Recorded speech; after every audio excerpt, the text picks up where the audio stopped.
നമസ്കാരം. ഈ തെരഞ്ഞെടുപ്പ് പ്രഖ്യാപനത്തിന് മുൻപ് വരെ തിരുവനന്തപുരം കോർപ്പറേഷനിലെ വെറും ഒരു വാർഡായിരുന്നു മുട്ടട. എന്നാൽ ഇന്ന് കേരളത്തിലെ അല്ലെങ്കിൽ ലോകത്തെ എല്ലാ മലയാളികളുടെയും ഇടയിൽ അവർക്കെല്ലാവർക്കും സുപരിചിതമായ ഒരു വാർഡായി തിരുവനന്തപുരം കോർപ്പറേഷനിലെ ഏറ്റവും ഗ്ലാമർ ആയിട്ടുള്ള ഒരു വാർഡായി മാറിയിരിക്കുകയാണ് മുട്ടട വാർഡ്. വേറെ ആരുമല്ല അതിൻ്റെ പ്രധാന കാരണം. മുട്ടടയിലെ വൈഷ്ണയുടെ സ്ഥാനാർത്ഥിത്വമാണ് ഇത്രയും ഒരു പ്രശസ്തി ഈ മുട്ടട വാർഡിന് ഉണ്ടായിക്കൊടുത്തത്. വൈഷ്ണ സത്യം ജയിച്ചു, കോടതിയിൽ വിശ്വാസമുണ്ട്. ഈ വൈഷ്ണ നടത്തിയ ഈ പോരാട്ടത്തിന് അതിൻ്റെ ഹൈക്കോടതിയുടെ പ്രഖ്യാപനം വന്ന നിമിഷം വൈഷ്ണയുടെ ആദ്യത്തെ പ്രതികരണം അതായിരുന്നു. തീർച്ചയായും ബഹുമാനപ്പെട്ട ഹൈക്കോടതിയിൽ നിന്ന് ഇങ്ങനെ ഒരു ഉത്തരവ് വന്നതിനെ തുടർന്നാണ് ഞാനിപ്പോൾ ഈ ഒരു സാഹചര്യത്തിൽ നിൽക്കുന്നത് തന്നെ. നമ്മൾ നോമിനേഷൻ കൊടുത്തു, സ്ക്രൂട്ടണി കഴിഞ്ഞു. അപ്പോൾ തികച്ചും ഒരു സ്ഥാനാർത്ഥിയായി നിൽക്കുകയാണ് നിലവിൽ.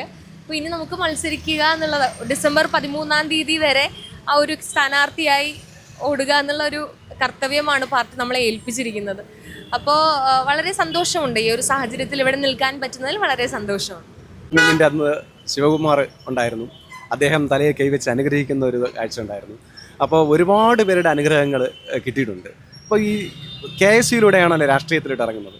ഒരു KSU മാത്രമായിരുന്നു. ഈ ചെറുപ്രായത്തിൽ തന്നെ ഒരു വലിയൊരു ഉത്തരവാദിത്തം കിട്ടി, ഒരു കൗൺസിലർ സ്ഥാനത്തേക്ക് മത്സരിക്കുക. അപ്പം പ്രതീക്ഷിച്ചിരുന്നു? അല്ല, പ്രതീക്ഷ നമ്മളിപ്പോൾ ഒരു സ്ഥാനാർത്ഥിത്വം നമ്മൾ ഒട്ടും പ്രതീക്ഷിച്ചിട്ട് വരുന്നതല്ലല്ലോ. വിദ്യാർത്ഥി രാഷ്ട്രീയത്തിലൂടെയാണ് വന്നത്.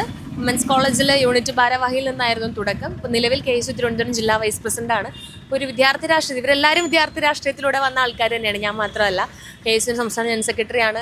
സൗചേട്ടനാണെങ്കിൽ തന്നെ അങ്ങനെ സൽവേഷൻ ആർമിയിലൊക്കെ KSUയിലൂടെ പോരാട്ടം നടത്തി വന്ന ആളാണ്. അപ്പോൾ വിദ്യാർത്ഥി രാഷ്ട്രീയത്തിലൂടെ വന്നതുകൊണ്ട് തന്നെ അതിൻ്റെതായ ഗുണങ്ങൾ നമുക്ക് എല്ലാവർക്കും തന്നെ ഉണ്ട് എന്നുള്ളതാണ്. കാരണം നമ്മൾ കോളേജ് കാലഘട്ടങ്ങളിൽ വിദ്യാർത്ഥികളുമായി വളരെ അടുത്തിടപഴകി ഓരോ ആൾക്കാരും ഓരോ സാഹചര്യത്തിൽ നിന്ന് വരുന്ന ആൾക്കാരാണ്. അപ്പോൾ നമുക്ക് ഓരോ ആൾക്കാരെ മനസ്സിലാക്കാനും പറ്റും എന്നുള്ളൊരു പ്രതീക്ഷ എനിക്ക് നല്ല രീതിക്ക് തന്നെ ഉണ്ട്. അതിൻ്റെ ഒരു കോൺഫിഡൻസ് തീർച്ചയായും ഉണ്ട്. അപ്പോൾ നമ്മൾ സമൂഹത്തിലേക്ക് എത്തുമ്പോൾ പോലും നമുക്ക് ആ ഒരു കോൺഫിഡൻസോട് കൂടി തന്നെ മുന്നോട്ട് പോകാനും പറ്റും. അതുകൊണ്ട് വിദ്യാർത്ഥി രാഷ്ട്രീയത്തിൽ നിന്ന് വരുന്ന ആരും തന്നെ പാഴായി പോകില്ല. അത് ഏത് രാഷ്ട്രീയമായാൽ പോലും അവരെല്ലാവരും സമൂഹത്തിന് എന്തുകൊണ്ടും മെച്ചപ്പെട്ടവർ തന്നെ ആയിരിക്കും, സമൂഹത്തിനൊരു വാഗ്ദാനം തന്നെ ആയിരിക്കും തന്നെയാണ് എൻ്റെ പ്രതീക്ഷ. എപ്പോഴെങ്കിലും ഈ പത്രികയുടെ പരിശോധനയിൽ തള്ളും എന്നൊരു അങ്ങനെ ഒരു പേടി ചോദിക്കുന്നതിൽ അർത്ഥമല്ല, പേടി ഉണ്ടായിട്ടോ, പേടി തോന്നിയിട്ടുണ്ടോ എപ്പോഴും? അല്ല, പേടിയല്ല. നമ്മൾ ഇത്രയും സാഹചര്യം കടന്നു വന്നപ്പോഴും നമ്മൾ ഫൈറ്റ് ചെയ്ത് തന്നെയാണ് വന്നത്. UDF ഒന്നടങ്കം ഇറങ്ങി നിന്ന് ഫൈറ്റ് ചെയ്ത് വാങ്ങിച്ചൊരു സീറ്റാണിത്. കാരണം നമുക്ക് ഒരു സമയത്ത് നമ്മൾ മത്സരിക്കാൻ പോലും പറ്റില്ല എന്നുള്ളൊരു സാഹചര്യം ഉണ്ടായിരുന്നു. കാരണം വോട്ടില്ലാതെ ഒരാൾക്ക് മത്സരിക്കാൻ പറ്റില്ലല്ലോ. അങ്ങനെ ഒരു സാഹചര്യം ഉണ്ടായിരുന്നപ്പോൾ പോലും നമ്മൾ ആരും തന്നെ ആരും മാറി നിന്നിട്ടില്ല. ആരും പിന്നോട്ട് പോവാതെ എല്ലാവരും ഒന്നടങ്കം ഇറങ്ങി നിന്ന് ഫൈറ്റ് ചെയ്താണ് നമ്മൾ ഈ ഒരു സാഹചര്യത്തിൽ ഇന്നിവിടെ നിൽക്കുന്നത്. അതിൻ്റെതായിട്ടുള്ള കോൺഫിഡൻസ് ഞങ്ങൾക്ക് എല്ലാവർക്കും തന്നെയുണ്ട്. അത് റിസൾട്ടിലും അത് എന്തായാലും പ്രതിഫലിക്കും. നമ്മുടെ ഈ തിരുവനന്തപുരം കോർപ്പറേഷനിലെ സ്ഥാനാർത്ഥി പ്രഖ്യാപനത്തിൽ ആദ്യമേ തന്നെ എല്ലാവരുടെ ഇടയിൽ ശ്രദ്ധ നേടിയത് ശബരിനാഥിൻ്റെ സ്ഥാനാർത്ഥിത്വമാണ്. അതിനുശേഷം ശബരിനാഥിന് ശേഷം കൂടുതൽ ചർച്ച ചെയ്യപ്പെട്ടത് വൈഷ്ണയുടെ സ്ഥാനാർത്ഥിത്വമാണ്. ഈ ശബരിനാഥ് മേയർ സ്ഥാനാർത്ഥിയായിട്ട് ഉയർത്തി കാണിക്കുന്നു കോൺഗ്രസ്. ആവശ്യം തിരുവനന്തപുരം കോർപ്പറേഷൻ UDFിൽ ഭരണമുണ്ടാകും എന്ന് ഉറപ്പിക്കാം. തീർച്ചയായും.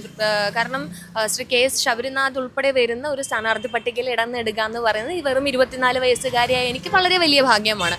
ഇത്തവണ എന്തായാലും ശബരിച്ചേട്ടൻ ലീഡ് ചെയ്യുന്ന, ശബരിച്ചേട്ടൻ മേയർ ആയിട്ട് വരുന്ന ആ ഒരു തിരുവനന്തപുരം നഗരസഭ, ശബരിച്ചേട്ടൻ ലീഡ് ചെയ്യുന്ന തിരുവനന്തപുരം നഗരസഭ എന്തായാലും ഉണ്ടാകും. ഞങ്ങൾ എല്ലാവരും അവിടെ കൗൺസിലർമാരായിട്ടുണ്ടാകും. ഓടിയെത്തിയ ഒരു പര്യടനമൊക്കെ ഏതുവരെയായി? ഞങ്ങളുടെ ഫസ്റ്റ് റൗണ്ട് കഴിഞ്ഞു, സെക്കൻഡ് റൗണ്ട് നടന്നുകൊണ്ടിരിക്കുകയാണ്. വളരെ കോൺഫിഡൻസിലാണ് നമ്മൾ എല്ലാവരും മുന്നോട്ട് പോകുന്നത്. കാരണം നമുക്ക് വളരെ പോസിറ്റീവ് റെസ്പോൺസാണ് കിട്ടുന്നത് ആൾക്കാരിൽ നിന്ന്. എല്ലാവർക്കും വളരെ നന്നായി കാര്യങ്ങൾ അറിയാവുന്ന ആളുകളാണ്.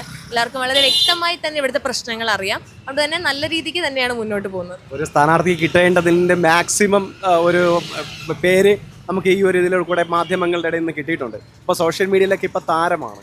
അപ്പോൾ അങ്ങനെ ഒരു സാഹചര്യമൊക്കെ നമ്മൾ ഒരിക്കലും പ്രതീക്ഷിച്ചിട്ടില്ലായിരുന്നു. അതിനെക്കുറിച്ച് എന്ത് പറയും? അങ്ങനെയൊന്നും ഇല്ല കേട്ടോ. അങ്ങനെ സോഷ്യൽ മീഡിയയിൽ താരമൊന്നുമല്ല. എല്ലാ സ്ഥാനാർത്ഥികളും ഒരേപോലെ തന്നെ ജനകീയ ശ്രദ്ധ നേടുന്ന ഒരു സാഹചര്യമാണ് ഇലക്ഷൻ എന്ന് പറയുന്നത്. കാരണം എല്ലാവരും ശ്രദ്ധിക്കപ്പെടുകയാണ്. നമ്മളൊരു വാർഡിനെ കോൺസെൻട്രേറ്റ് ചെയ്ത് അല്ലെങ്കിൽ ആ ഒരു സ്ഥാനാർത്ഥിത്വം നമ്മൾ ഹൈലൈറ്റ് ചെയ്ത് നിൽക്കുമ്പോൾ എല്ലാവരും ഒരേപോലെ ഹൈലൈറ്റ് ചെയ്ത് നിൽക്കുന്ന ഒരു സാഹചര്യമാണ്. അങ്ങനെ ഒരാളായിട്ട് താരം അങ്ങനെയൊന്നുമില്ല.